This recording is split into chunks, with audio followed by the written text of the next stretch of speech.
باللہ من الشیطان الرجیم بسم اللہ الرحمن الرحیم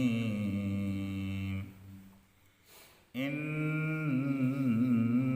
ربکم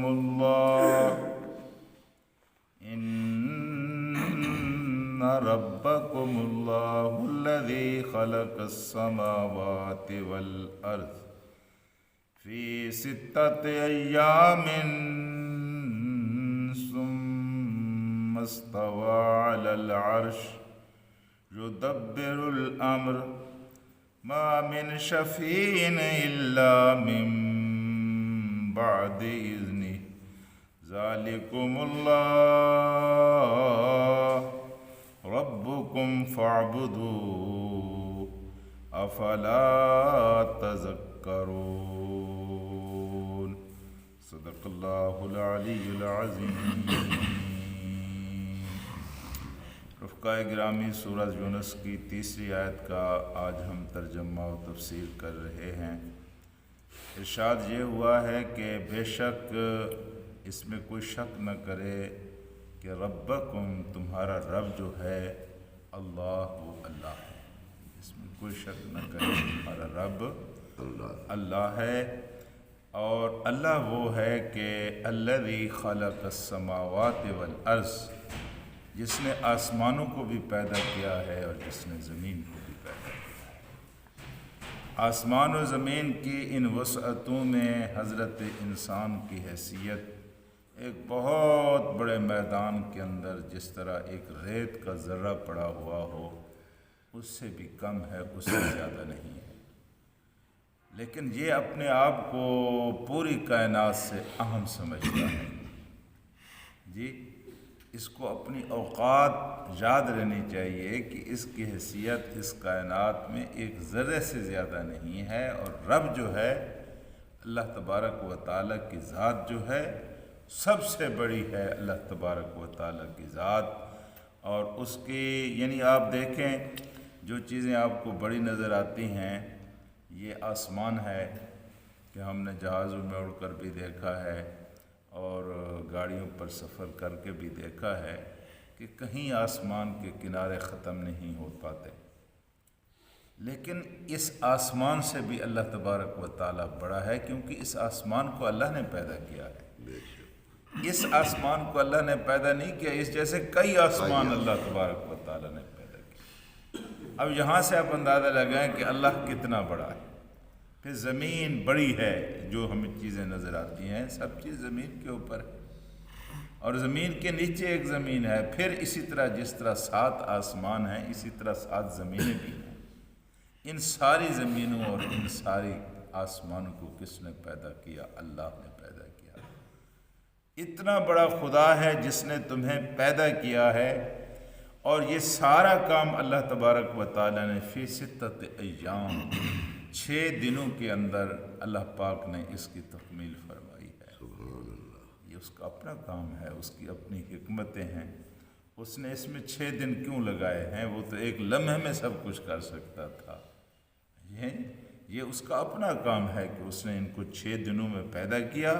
ثم استوى علی العرش، ان کو پیدا کرنے کے بعد پھر استوا دراصل کہتے ہیں بیٹھنے کو، ٹھکانہ کرنے کو، پھر وہ عرش کے اوپر متمکن ہوا، عرش کے اوپر بیٹھ گیا۔ اللہ کا عرش کیسا ہے اور اللہ کا بیٹھنا کیسا ہے، ہماری محدود عقل اس کا تصور نہیں کر سکتی۔ ہاں جی، وہ کیسے استوا ہو، اس کا استوا کیسے ہو؟ اس لیے ہم بیٹھنے کے بجائے اس کا ترجمہ یہی کر لیتے ہیں کہ عرش کے اوپر اس کا استوا ہوا۔ 6 دن کے بعد وہ عرش کے اوپر بیٹھا، اور پھر بیٹھ کر اس کائنات سے لا تعلق نہیں ہو گیا، جس طرح کہ کچھ لوگ آج کہتے ہیں کہ اس کائنات کا کوئی خدا نہیں ہے، یہ خود بخود چل رہی ہے، یہ حادثات کا مجموعہ ہے۔ نہیں، اللہ کہتا ہے یدبر الامر، تدبیر کر رہا ہے، حکومت کر رہا ہے اس کائنات کے اوپر۔ ایک ذرہ بھی اس کی مرضی اور اس کے اذن کے بغیر نہیں ہلتا۔ آپ کو جو خوشیاں ملتی ہیں، آپ کو جو غم ملتے ہیں، آپ کو جو دکھ اور سکھ ملتے ہیں، یہ سارے کے سارے اسی کے حکم سے ملتے ہیں۔ یدبر الامر، پوری کائنات کا نظام چلا رہا ہے۔ چوک اعظم شہر میں کتنا اناج چاہیے، کتنے پھل چاہیے، کتنا پانی چاہیے، سارے کا سارا وقت سے پہلے اس کا اہتمام وہ فرما دیتا ہے۔ جی آپ نے یہ جمع کرنا ہے، آپ نے سب کچھ مل جاتا ہے، یہاں تک کہ کہتے ہیں کہ پتھر کے اندر جو کیڑا پڑا ہوا اس کے رزق کا اہتمام بھی وہ کر رہا ہے۔ یہ یدبر الامر، ساری کائنات کا مدبر ہے، تدبیر کر رہا ہے، انتظام کر رہا ہے۔ پھر فرمایا ما من شفیع الا من بعد اذنہ، کسی دوسرے کے بارے میں یہ سوچنا کہ اس نے کائنات کو پیدا کیا ہے اور وہ اس کائنات کا فرما روا ہے یا بادشاہ ہے، ایسی بات نہیں ہے۔ وہ تو ایسا بادشاہ ہے کہ اس کی بارگاہ میں اس کی اذن کے بغیر کوئی سفارش بھی نہیں کر سکتا۔ کوئی تصور ایسا نہیں ہے کہ کوئی بگڑ کر بیٹھ جائے کہ میری یہ بات مان، اور پھر اللہ مجبور ہو جائے کہ اس کی بات مانے۔ وہ بے نیاز ہے۔ ہمارے پاس جو سب سے زیادہ قیمتی ہستی ہے جی، وہ محمد رسول اللہ صلی اللہ علیہ وسلم کی ہستی۔ ساری زندگی روتے روتے گزر گئی جی، ساری زندگی روتے روتے گزر گئی۔ کسی نے جب پوچھا کہ آپ کیوں روتے ہیں، آپ کو تو اللہ تعالیٰ نے سارے گناہوں کو بخش دیا ہے، تو فرمانے لگے مجھے یہ بتاؤ، جس خدا نے میرے سارے گناہ بخش دیے ہیں، اگر وہ اپنے فیصلے کو تبدیل کر لے تو میں اس کا کچھ کر سکتا ہوں؟ اللہ اکبر! کیا بندگی کا احساس اور بندگی کا تصور ہے جی۔ میں اس کا اس لیے میں تو روتا ہوں، میں اس کا شکر گزار ہوں کہ اس نے اتنا میرے اوپر احسان کیا ہے۔ تو ساری زندگی ان کی اسی طرح گزر گئی۔ ما من شفیع الا من بعد اذنہ، اگر اس کی بارگاہ میں کوئی سفارش بھی کرے گا تو پہلے وہ اجازت دے گا، پھر اس کی بارگاہ میں کوئی سفارش کرے گا۔ از خود کسی کی ہمت اور کسی کی مجال نہیں ہوگی کہ اٹھ کر وہ کہہ دے کہ جناب میری یہ بات مانیں، اور جب تک آپ میری بات نہیں مانیں میں آپ کے عرش کے پائے کو پکڑ کے بیٹھا ہوا ہوں اور میں یہاں سے نہیں ہلوں گا۔ ایسی کوئی بات نہیں۔ دیکھیں قرآن کے لفظ سنیں، ما من شفیع، کوئی سفارشی نہیں ہے، الا مگر من بعد اذنہ، اگر کوئی سفارش کرے گا تو اس کے اذن کے بعد کرے گا، اس کی اجازت کے بعد کرے گا۔ اس لیے فرمایا کہ ذالکم اللہ ربکم فاعبدوہ، یہ تمہارا رب ہے، زمین و آسمان کا مالک جی، زمین و آسمان کا خالق، اور طاقت و اختیار اتنی کہ ساری کائنات اس کے سامنے بے بس ہے۔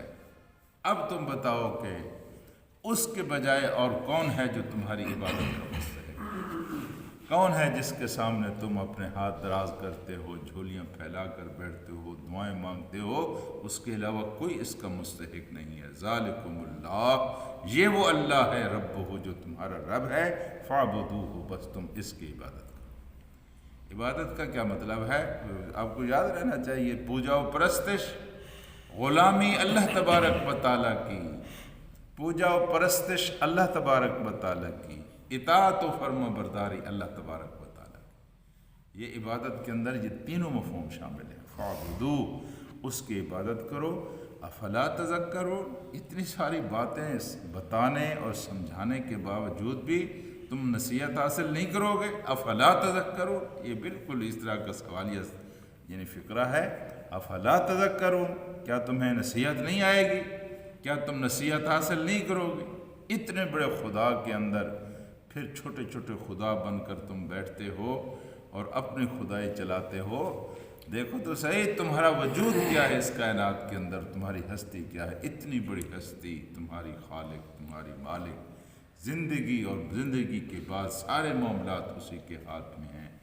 اس لیے بندگی کا صحیح راستہ یہی ہے کہ ہر وقت انسان اپنے اللہ تبارک و تعالیٰ سے ڈرتا رہے، استغفار کرتا رہے اور اس کی عبادت کرتا رہے۔ اللہم صلی علی سیدنا و مولانا محمد وعلی آل محمد کما صلیت علی ابراہیم وعلی آل ابراہیم